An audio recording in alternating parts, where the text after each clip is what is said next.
역사상 가장 잘 알려진 거인은 성경의 골리앗입니다. 그는 블레셋 사람들의 진영에서 나온 챔피언이자 무장한 전사였습니다. 블레셋 사람들의 진영에서 골리앗이라는 챔피언이 나왔는데 그의 키는 6규빗과 1뼘이었습니다. 사무엘상 17:4. 우리는 규빗이나 뼘으로 물건을 측정하지 않기 때문에 처음에 이 정보가 무슨 의미인지 잘 알지 못할 수 있습니다. 우리는 미터와 센티미터로 측정합니다. 즉, 일반적인 용어로 말하자면 골리앗은 거의 3미터에 달하는 거대한 남자였습니다.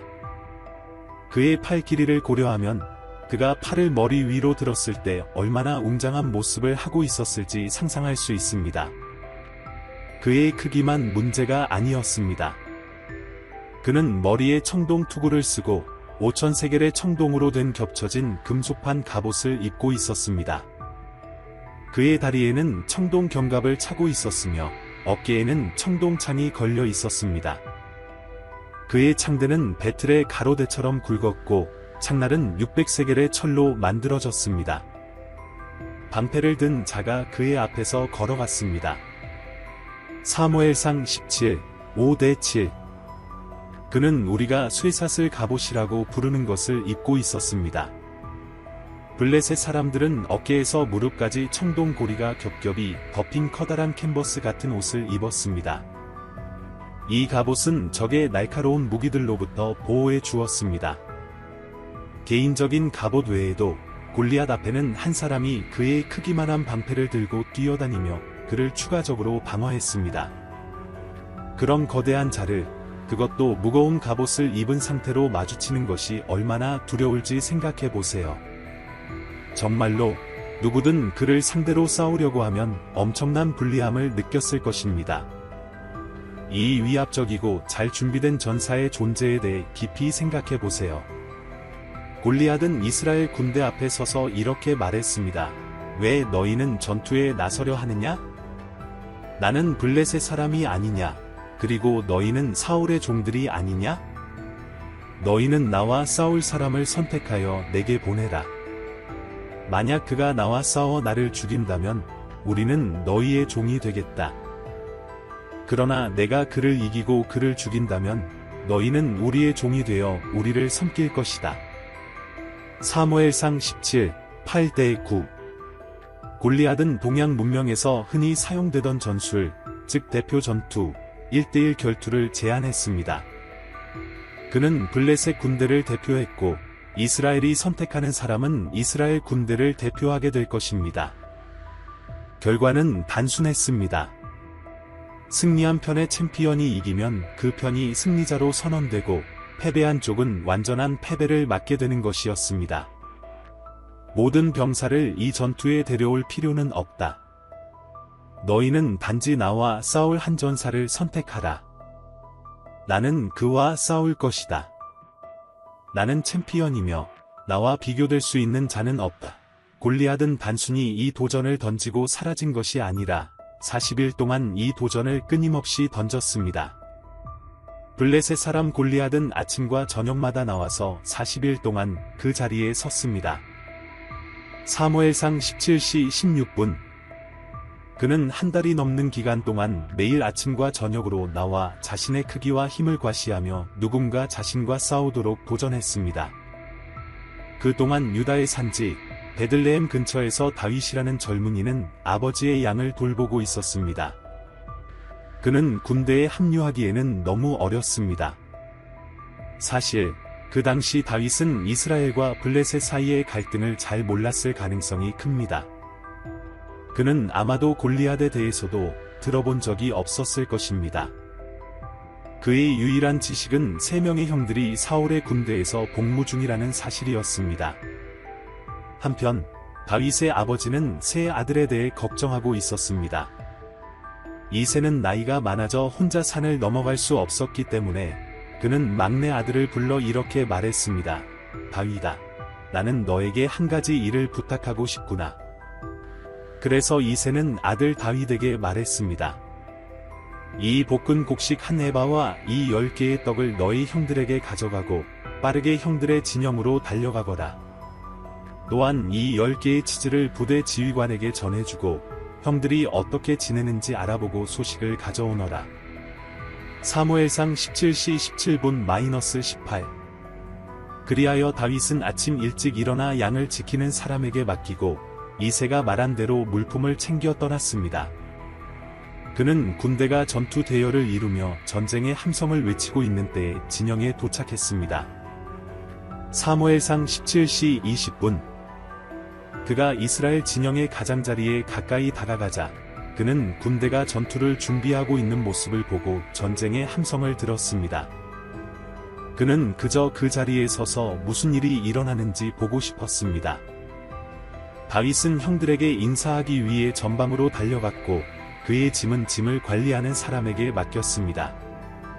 다윗이 그들과 대화하고 있는 동안 블레셋 군대에서 골리앗이라는 챔피언이 나와서 다시 같은 말을 하였고 다윗은 그것을 들었습니다. 사무엘상 17시 22분-23. 다음과 같은 상황을 생각해 보세요. 다윗이 세 형들과 함께 있을 때 계곡 건너편에서 큰 소리가 들리자 그와 함께 있던 모든 사람들이 갑자기 뒤로 도망쳐 자신들의 천막으로 숨었습니다. 이스라엘 사람들이 그 사람을 보자 그 앞에서 도망쳤고 매우 두려워했습니다. 사무엘상 17시 24분. 다윗은 한 번도 이거인 골리앗의 도전을 본 적도 들은 적도 없었습니다.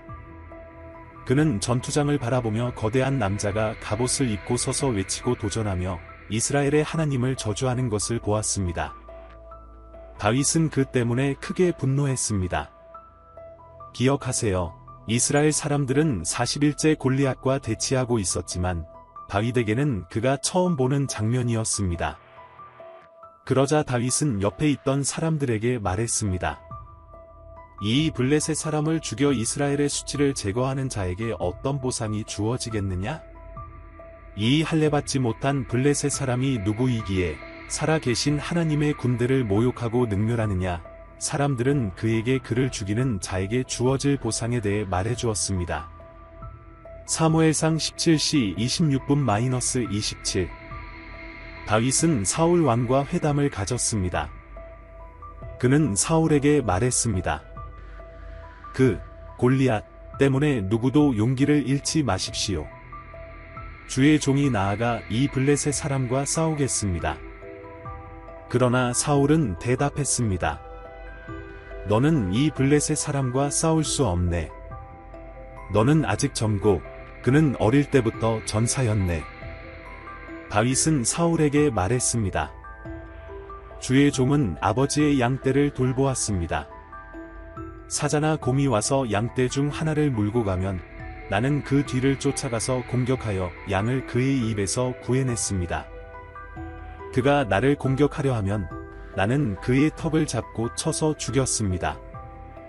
주의 종은 사자도 곰도 죽였고 이 할례받지 않은 블레셋 사람도 그들 중 하나처럼 될 것입니다. 그는 살아계신 하나님의 군대를 모욕했기 때문입니다.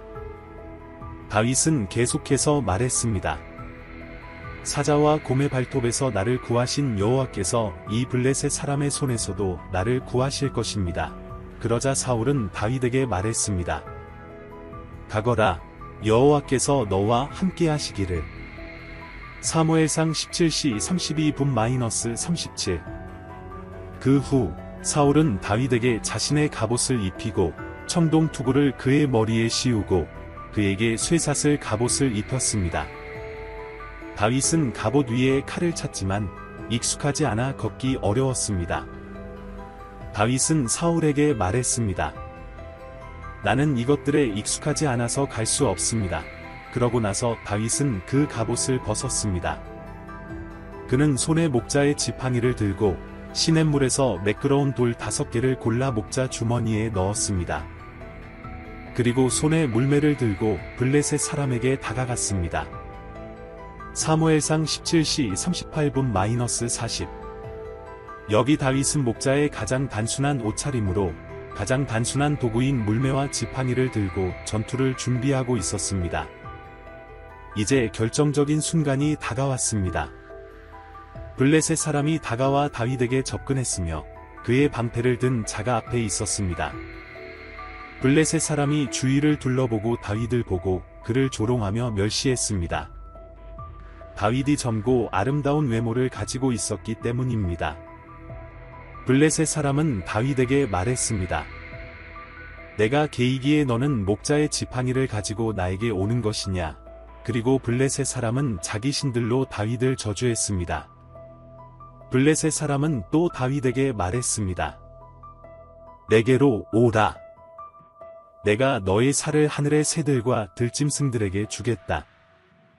사무엘상 17시 41분-44. 그러자 다윗은 블레셋 사람에게 말했습니다. 너는 칼과 창과 단창을 가지고 내게 오지만 나는 너를 모욕한 이스라엘의 하나님의 군대 만군의 여호와의 이름으로 내게 간다. 오늘 여호와께서 너를 내 손에 넘겨주실 것이다. 나는 너를 쳐서 내 목을 베겠다. 오늘 블레셋 군대의 시체들을 하늘의 새들과 땅의 들짐승들에게 줄 것이다. 그러면 온 땅이 이스라엘의 하나님이 계심을 알게 될 것이다. 사무엘상 17시 45분-46. 생각해 보세요. 다윗은 용기 있고 확고한 자세로 거대한 블레셋 사람 앞에 섰으며 그에게는 단지 물매와 돌 하나밖에 없었습니다. 그는 무게가 200파운드, 약 90kg, 나드는 갑옷을 입은 거인과 맞서 싸웠습니다. 블레셋 사람이 일어나 다윗을 향해 다가오자 다윗은 신속히 전투의 전열로 달려가 그를 맞이했습니다. 다윗은 주머니에 손을 넣어 돌을 하나 꺼내어 그것을 물매로 던졌고 그 돌은 블레셋 사람의 이마에 박혔습니다. 돌은 그의 이마에 박혀 그는 얼굴을 땅에 대고 쓰러졌습니다. 이렇게 다윗은 칼 없이 물매와 돌로 블레셋 사람을 이겼습니다. 그는 달려가 블레셋 사람의 위에 서서 그의 칼을 빼어 그를 죽이고 그의 머리를 베었습니다. 블레셋 사람들은 그들의 강력한 챔피언이 죽은 것을 보고 도망쳤습니다. 사무엘상 17시 47분-51. 그 후 블레셋 사람들은 다시 돌아오지 않았습니다. 그들의 챔피언이 더 이상 살아있지 않음을 깨달았을 때 그들은 흩어졌습니다. 이스라엘과 유다의 사람들이 일어나 함성을 지르며 블레셋 사람들을 추격하여 골짜기 입구와 에그론의 성문까지 이르렀습니다. 치명상을 입은 블레셋 사람들은 사하라임에서 가드와 에그론까지의 길을 따라 쓰러졌습니다. 이스라엘 자손은 블레셋 사람들을 추격한 후 그들의 진영을 약탈했습니다. 사무엘상 17시 52분-53. 다윗은 블레셋 사람의 머리를 예루살렘으로 가져왔습니다. 그는 골리앗의 머리를 가져와 예루살렘으로 갔으며 그의 무기는 자신의 장막에 두었습니다. 사무엘상 17시 54분. 다윗과 골리앗의 성경 이야기는 성경에서 가장 잘 알려진 이야기 중 하나입니다. 그것은 용기, 믿음, 그리고 불가능해 보이는 상황을 극복하는 것에 대한 교훈입니다. 골리앗은 네피림이었습니다. 일부 학자들은 가드에 거주했던 골리앗이 네피림이라는 종족에 속해 있었다고 믿습니다. 다른 전문가들은 네피림이 노아의 홍수 때 파괴되었고 노아의 가족만 살아남았기 때문에 골리앗이 라파의 후손이라고 주장합니다. 성경에서 약 20번이나 르바임이 언급됩니다. 신명기 2시 11분, 20대 22, 여호수아 12, 4초, 신명기 3시 11분-13초 등에서 볼 수 있습니다. 르바임으로 알려진 거인들 중에는 바산 왕 옥만이 남아 있었습니다. 그의 침대 크기는 철로 만들어졌으며 길이는 9규빗, 약 4.5m, 너비는 4규빗, 약 2m 이었습니다. 신명기 3시 11분. 그 땅을 우리가 차지하였습니다. 그때 나는 아르논 골짜기에서 아로엘까지의 지역과 길르앗 산지의 절반과 그 성읍들을 르우벤 지파와 갓 지파에게 주었습니다. 길르앗의 나머지와 온 바산, 곧 옥의 왕국은 므낫세 반 지파에게 주었습니다. 이것은 아르곡전 지역과 온 바산을 포함하며 그곳은 르바임의 땅이라 불립니다. 신명기 3시 12분-13. 많은 학자들은 블레셋 사람들이 아낙 자손으로부터 왔다고 생각합니다. 골리앗이 엘리트 전사였다는 생각은 그가 출신인 가드가 아낙의 주요 중심지였다는 사실로 강화됩니다. 일부 연구자들은 골리앗의 가계가 유전적으로 우성 유전을 나타내는 방식으로 추적될 수 있다고 제안합니다. 이러한 유전적 패턴은 사람들을 매우 키가 크게 만드는 상태, 예를 들어 가족성 말단비대증이나 거인증을 유발할 수 있습니다. 성경 이야기에서 골리앗은 거대한 사람이었습니다. 그의 전설적인 형이 죽은 후 우리는 골리앗의 네 형제를 발견합니다. 블레셋 사람들과 다시 전쟁이 일어났고 에라난, 베들레헴 사람 야레오르김의 아들 에라난이 가드 사람 골리앗을 죽였습니다. 그의 창자루는 베틀의 가로대처럼 컸습니다. 사무엘하 21시 19분. 이 거대한 인물들, 라미, 사피, 이스비브노브, 그리고 네 번째로 이름이 없는 인물은 각각 손에 6개의 손가락과 발에 6개의 발가락이 있었습니다. 그들은 단지 이스라엘 사람들에게뿐만 아니라 자신들에게도 강력한 메시지를 전달하고 있었습니다. 그들 각자는 엄청난 크기와 강력한 무기를 휘둘렀습니다. 그들의 이름은 그들의 악명 높은 형 골리앗만큼 널리 알려지지 않았지만 그들의 존재는 장애물을 극복하고 구속을 위해 싸우는 이야기, 그리고 특별한 업적의 그림자 아래 존재하는 복잡한 현실을 전합니다. 젊은 다윗이 단지 돌과 물매로 골리앗을 물리친 이후의 날들 동안 블레셋 사람들은 이스라엘과 충돌했습니다. 블레셋 군대의 전열에는 골리앗과 혈연 관계를 맺은 강력한 기사 이스비브노브가 있었습니다. 사무엘하 21시 15분-16. 이제 블레셋 사람들이 다시 이스라엘과 전쟁을 벌였습니다. 다윗은 그의 종들과 함께 내려갔고 그들이 블레셋 사람들과 싸우는 동안 다윗은 지쳤습니다.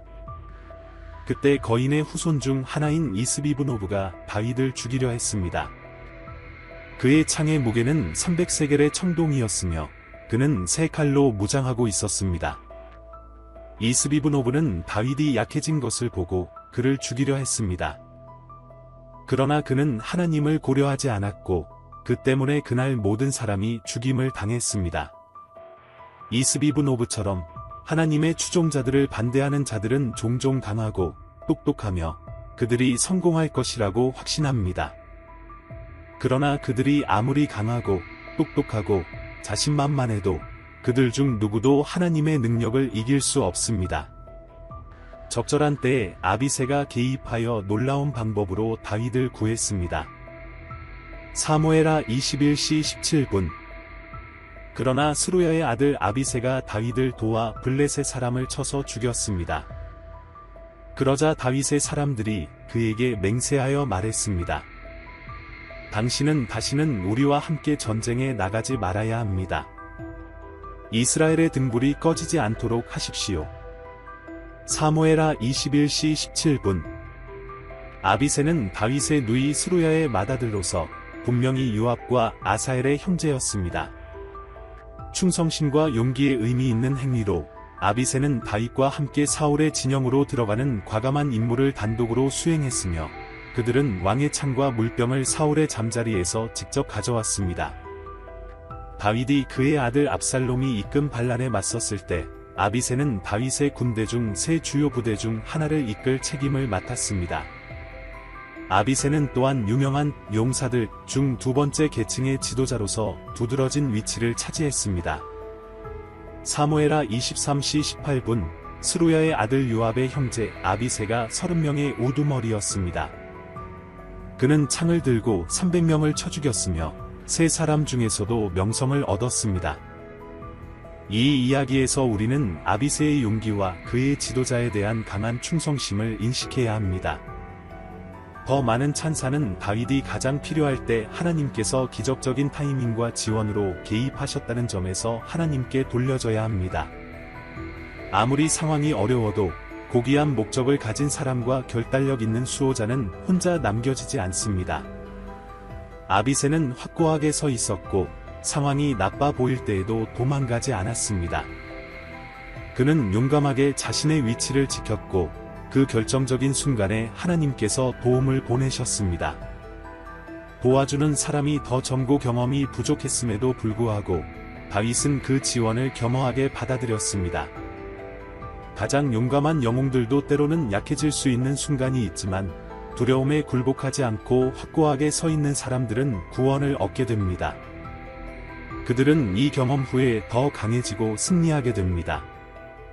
다윗의 추종자들은 그가 더 이상 위험을 감수해서는 안 된다고 결정하여 다윗을 설득해 압살롬과의 직접적인 전투를 피하게 했습니다. 하지만 다윗은 블레셋 사람들과 계속 싸우다가 결국 결정을 내리게 되었습니다.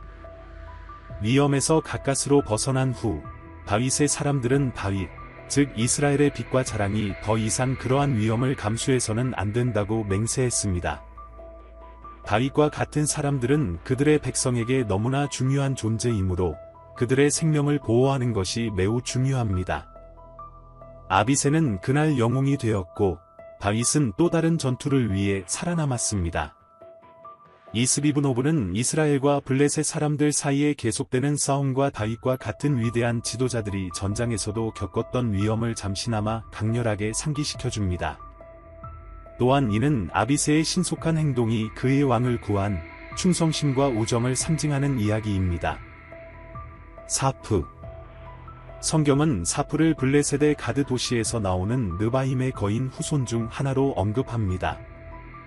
칼이 부딪히고 창이 날아다니는 전투 중에 사프는 다윗의 용사 중 하나인 아스사 사람 스베와 싸우고 있었습니다. 스베는 다윗 시대의 강력한 전사로 하사 출신이었으며 다윗의 30명의 용사들 중 하나였습니다. 이는 전투에서 개별적으로 큰 업적을 남긴 것으로 유명합니다.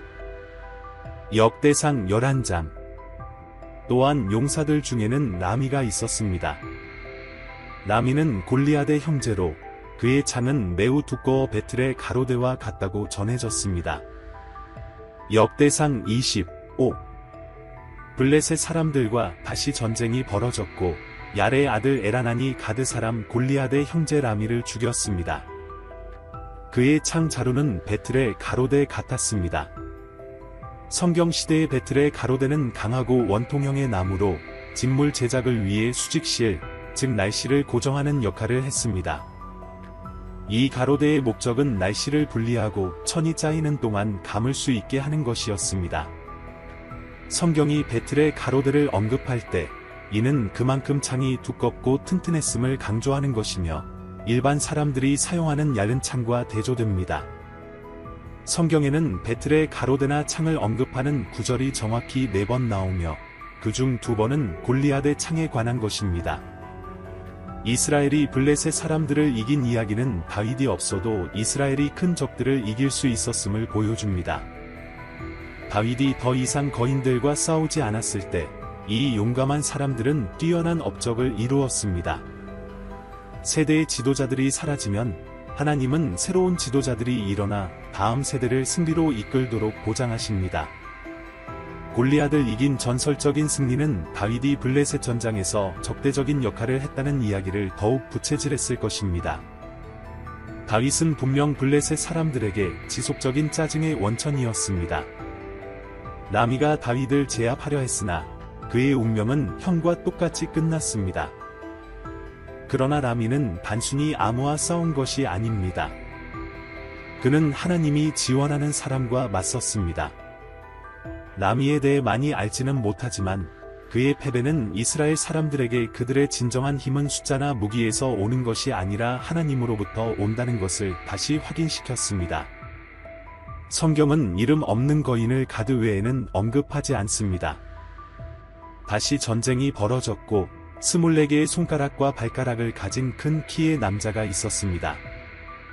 그는 또한 거인의 후손이었습니다. 역대상 26. 이번에 이 이름 없는 거인은 다윗의 용사 중 한 명인 시므아의 아들 요나단과 맞섰습니다. 역대상 27대 8.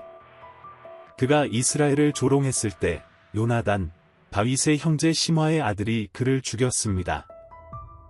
이는 가드의 거인 후손들이었고 다윗과 그의 종들의 손에 쓰러졌습니다. 비록 성경이 그를 직접적으로 이름으로 부르지 않지만 우리는 그의 이야기를 통해 강력한 교훈을 배울 수 있습니다.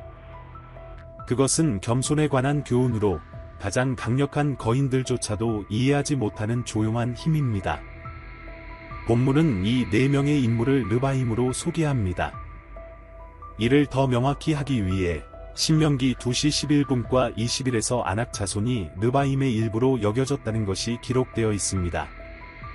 이것은 골리앗과 그의 친척들이 아낙과 르바임과 연결된다는 사실과 일치합니다. 그들은 다윗과 그의 용사들에게 패배했습니다. 그들은 크고 강한 전사들이었지만 하나님의 백성을 이기지 못했습니다. 거인들과의 모든 전투는 이스라엘 사람들의 믿음을 확인시켜 주었습니다. 전쟁은 여호와께 속한 것이라 고 다윗이 골리앗을 죽이기 전에 선언했듯이 말입니다. 사무엘상 17시 47분. 그리하여 골리앗의 형제들은 더 큰 이야기의 일부가 되었습니다. 그들은 단순한 패배한 적이 아니라 하나님의 뜻에 반대할 때 거인들도 쓰러질 수 있음을 영원히 상기시키는 존재들입니다. 성경에서 거인들은 종종 하나님의 백성의 적으로 묘사되며 결국 패배합니다. 그들의 존재는 하나님을 믿는 자들에게 도전과 신앙의 시험으로 작용했습니다. 골리앗의 형제들은 사람들이 인생에서 자주 직면하는 반복적인 도전을 상징합니다. 다윗과 그의 사람들이 여러 거인들과 맞서야 했던 것처럼 우리도 반복적으로 장애물을 마주할 준비를 해야 합니다. 여기서 중요한 교훈은 회복력과 지속적인 경계입니다. 다윗이 골리앗을 물리친 것처럼 믿음과 용기의 힘은 골리앗의 형제들을 패배시킨 것과 같은 승리를 가져옵니다. 다윗의 사람들은 그의 이전 승리에서 영감을 받아 동일한 믿음과 대담함으로 겉보기에는 불가능한 도전을 극복했을 것입니다. 다윗의 유산은 그가 이룬 것뿐만 아니라 그가 남긴 것에도 있습니다. 그는 승리를 이끌 준비가 된 사람들을 남겼습니다. 다윗의 승리는 그에게만 중요한 것이 아니라 그의 가르침과 모범을 통해 스스로 승리를 쟁취하는 법을 배운 이들에게도 중요했습니다. 이는 솔로몬의 미래 성공을 위한 길을 닦았습니다. 우리가 지금 얻고 있는 성공은 현재 우리에게만 유익한 것이 아니라 미래 세대에게도 가치 있는 것을 제공합니다. 창세기 6장 1절에서 4절은 하나님의 아들들과 네피림의 신비한 정체성 때문에 성경 독자들의 많은 관심을 끌었습니다. 창세기 6, 1-7은 인류가 지구상에 번성하고 딸들이 태어났을 때를 묘사합니다. 하나님의 아들들이 사람의 딸들이 아름다운 것을 보고 자기들이 원하는 모든 여자를 아내로 삼았더라. 그러자 주님께서 말씀하셨습니다. 나의 영이 영원히 사람과 함께하지 않을 것이다. 그도 육체가 되었으니 그의 날은 120년이 될 것이다. 네피림은 그때 지상에 있었고 그 후에도 있었습니다. 하나님의 아들들이 사람의 딸들에게 들어가 그들에게 자식을 낳았을 때 그들은 옛날의 용사들, 이름 있는 사람들이었습니다. 창세기 6, 3-4. 주님은 사람의 사악함이 땅 위에 크며 그의 마음의 생각의 모든 계획이 항상 악할 뿐임을 보셨습니다. 그래서 주님은 땅 위에 사람을 만드신 것을 후회하셨고 그의 마음에 슬퍼하셨습니다. 주님께서 말씀하셨습니다. 내가 창조한 사람을 지면에서 쓸어버리겠다. 사람으로부터 짐승과 기는 것과 공중의 새까지, 이는 내가 그것들을 지은 것을 후회하기 때문이다. 창세기 6, 5-7. 이 시대의 급격한 인구 증가 동안 하나님의 아들들과 사람의 딸들 사이의 불경건한 결혼에는 문제가 있었습니다. 주로 홍수 이전의 세상에서 긴 수명 때문에 그러했습니다. 사탄은 인간의 여성들과 직접 또는 간접적으로 섞여 인류의 유전자 풀을 타락시키려고 시도했습니다. 사탄은 인류를 여자의 씨, 즉 창세기 3시 15분에 약속된 메시아를 잉태하기에 부적합하게 만들고자 했습니다. 내가 너와 여자의 사이에, 내 씨와 여자의 씨 사이에 원수를 두리니 여자의 씨가 내 머리를 상하게 할 것이요 너는 그의 발꿈치를 상하게 할 것이다. 구세주는 악령에 사로잡힌 어머니로부터 태어날 수 없었습니다. 따라서 사탄이 온 인류를 감염시킬 수 있다면 구속자가 올 수 없었을 것입니다. 사탄은 승리 직전에 있었습니다. 인류는 너무 타락해서 하나님은 노아와 그의 아들들로 새로 시작하기로 결정하셨습니다. 하나님은 그러한 타락을 일으킨 악령들을 가두어 그들이 다시는 그런 행동을 할 수 없도록 하셨습니다. 나의 영이 영원히 사람과 다투지 않을 것이다. 하나님은 우리가 영원히 고집스럽고 반항적인 길에 갇히기를 원하지 않으셨습니다. 이것은 우리가 하나님과 멀어진 것이 중요한 단계를 넘어섰다는 것을 보여줍니다. 이제는 단순히 아무 일도 없었던 것처럼 돌아갈 수 없는 지점에 도달한 것입니다. 하나님의 인내는 무한하지 않습니다. 어느 순간 하나님은 이제 충분하다고 결정하실 것입니다. 바로 이 때문에 우리는 오늘 그리고 어떤 불확실한 내일이 아닌 지금을 예수님의 부르심에 응답하는 순간으로 삼아야 합니다. 하나님께서 다른 날에 다시 우리를 찾으실 것이라는 보장은 없습니다. 비록 그들의 날이 120년일지라도 이것은 흥미로운데 왜냐하면 노아가 방주를 짓기 시작한 후 120년 후에 홍수가 발생했기 때문입니다. 홍수 전후에 등장한 땅의 거인들은 특히 그들의 아버지가 악마적 요소를 가지고 있었기 때문에 주목할 만했습니다. 이 거인들은 옛날의 용사들, 이름 있는 사람들로 묘사되었습니다. 노아의 시대의 사람들의 사악함은 너무 커서 그들의 마음의 생각의 모든 계획이 항상 악할 뿐이었습니다. 이것은 인간 본성의 어떤 측면도 죄에서 자유롭지 않음을 시사하는 강력한 선언입니다. 인간의 마음의 사악함에 대한 더 강조된 진술은 거의 상상할 수 없습니다. 예수님은 말씀하셨습니다. 노아의 때와 같이 인자의 임함도 그러하리라.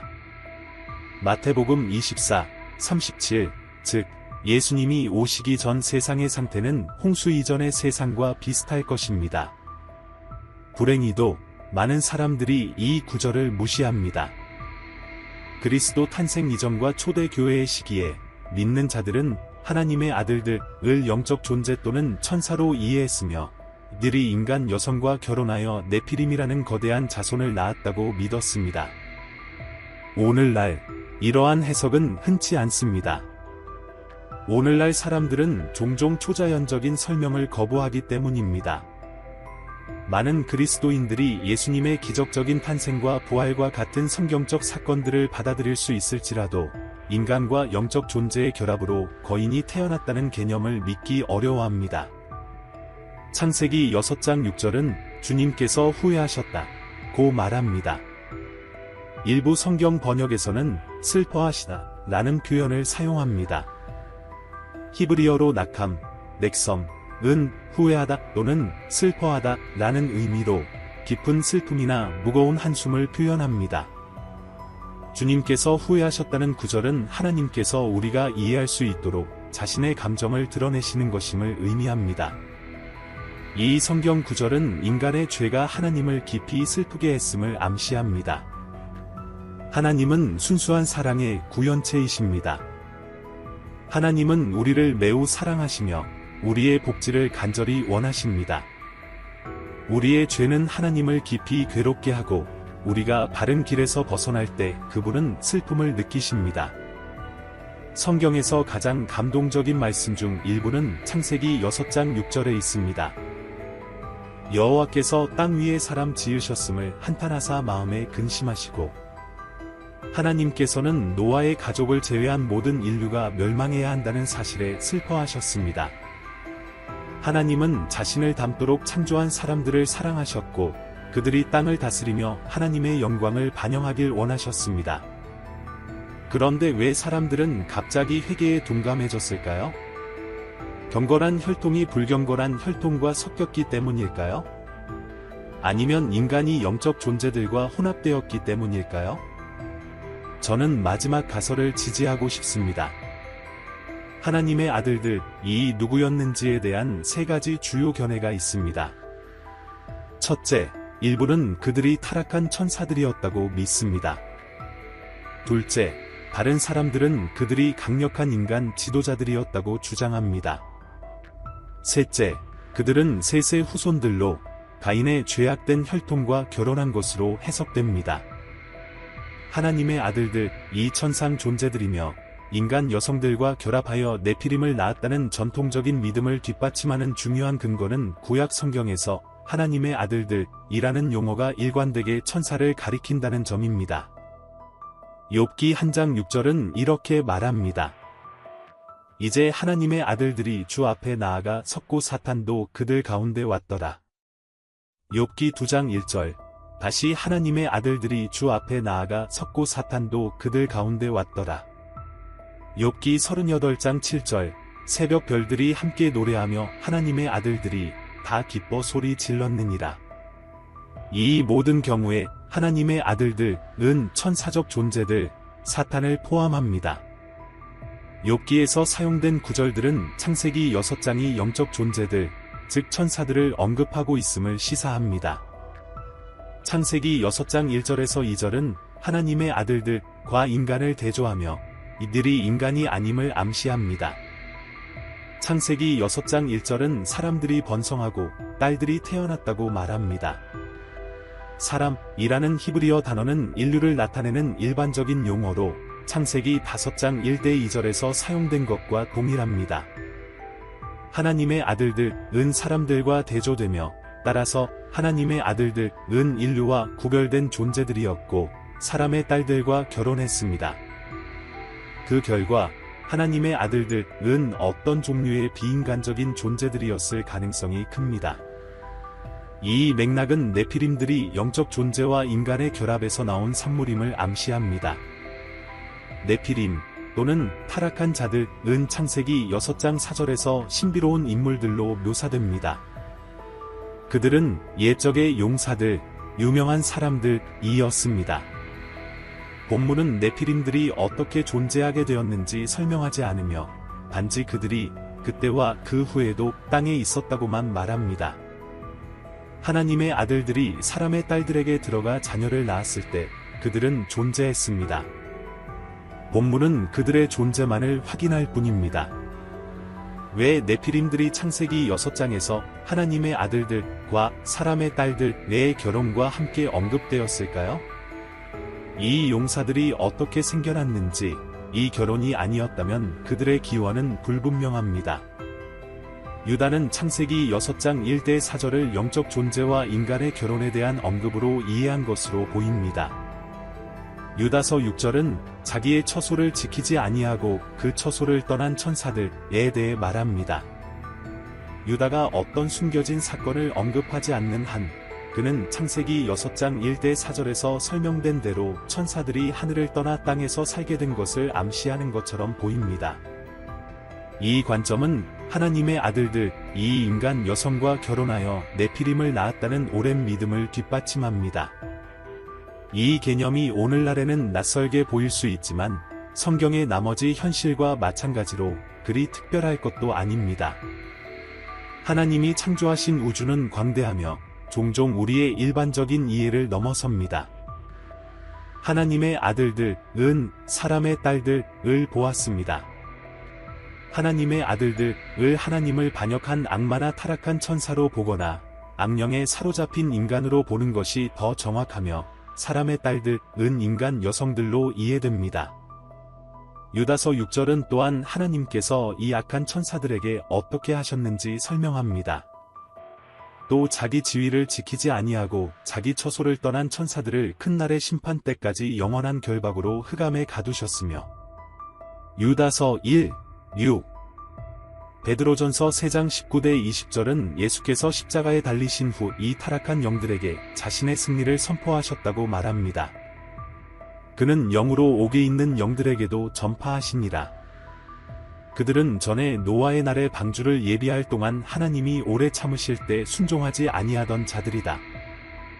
그 방주에서 물로 말미암아 구원을 얻은 자가 겨우 8명뿐이라. 그러나 노아는 여호와께 은혜를 입었더라. 하나님께서 온 땅을 이 부패에서 정화하시려 할 때 그는 새롭게 시작할 수 있는 사람을 찾으셨습니다. 노아는 여호와께 은혜를 입었더라. 창세기 6, 8. 노아는 은혜를 얻은 것이 아니라 그것을 발견한 것입니다. 은혜는 누구도 자격이 없지만 모두가 찾을 수 있는 것입니다. 그때도 그랬고 지금도 그렇습니다. 죄가 더한 곳에 은혜가 더욱 넘쳤나니. 로마서 5시 20분. 하나님은 노아에게 방주를 지으라고 명령하셨습니다. 노아는 의인이요 당대의 완전한 자라. 그는 하나님과 동행하였으며. 창세기 6, 9. 노아가 그 세대에서 완전하다고 묘사된 것은 그가 의롭게 살았음을 강조할 뿐만 아니라 사탄이 인간 혈통에 부패한 영향을 끼치려는 계획에서 그가 보호받았음을 나타냅니다. 노아는 진정한 믿음을 가졌음을 알 수 있습니다. 왜냐하면 홍수가 끝나고 방주에서 나온 직후 그가 한 첫 번째 일은 하나님께 제사를 드리는 것이었기 때문입니다. 노아가 여호와께 제단을 쌓고 모든 정결한 짐승과 모든 정결한 새 중에서 취하여 번제로 제단에 드렸더니. 창세기 8시 20분. 노아는 세 아들 셈과 함과 야벳을 낳았습니다.